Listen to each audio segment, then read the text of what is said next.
wamu. Tukolere wamu. Ssentebe simulaba.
Bbayo Musisi Akyekoze omuluka kasenge kugomba enama banakasenge gwe batadde mu bwesige okujja okukiika ku kanso y'enama. Tubeebaza nnyo bananama banakasenge olw'okututeeka mu bwesige. Tuwa obweyamu naffe tuli bakuweereza okutuuka ku ebyo n'okusingawo bye mutusuubiramu. Tugenda tunula nnyo mu nteekateeka z'obuweereza service delivery omuli ebyobulamu ebyenjigiriza amakubo gaffe tuteeseza obuddu bwa wansi okusinga okwerowoozaako kuba be batutadde mu bifo ebyo tusobole okuba ne accountability tusobole okuba ne ripooti ennungi oluvannyuma lw'ekisanja.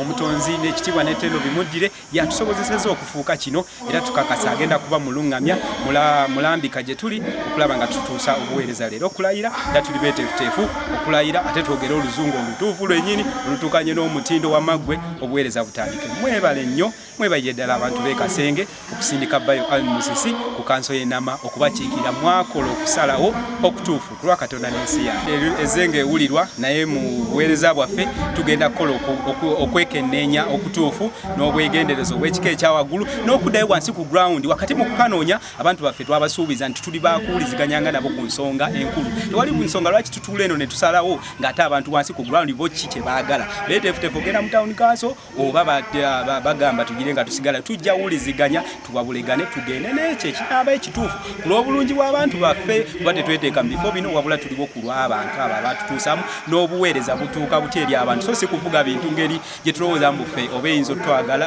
tugasa oba n'okulowooza ku bantu sekinoomu nga bwe bibadde bivugibwa era awo we tugenda otandikira tugenda kwekeneenyaawo nnyo okulaba nga bigoberera emitendera emituufu so singa bwe tubadde tubiwulira. No kanso si ye ya bulijjo mulimu abakulembeze ab'ensonga abeewaayo ne basoma ne bagoberera ensonga era ne bakola okusalawo okutuufu. Abaana abo baveeyo.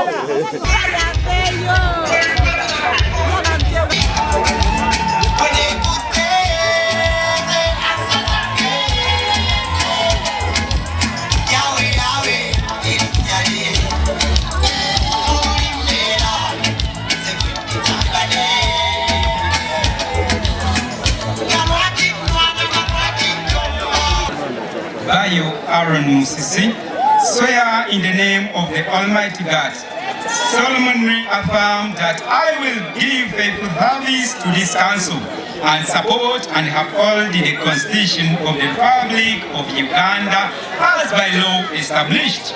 So help me God.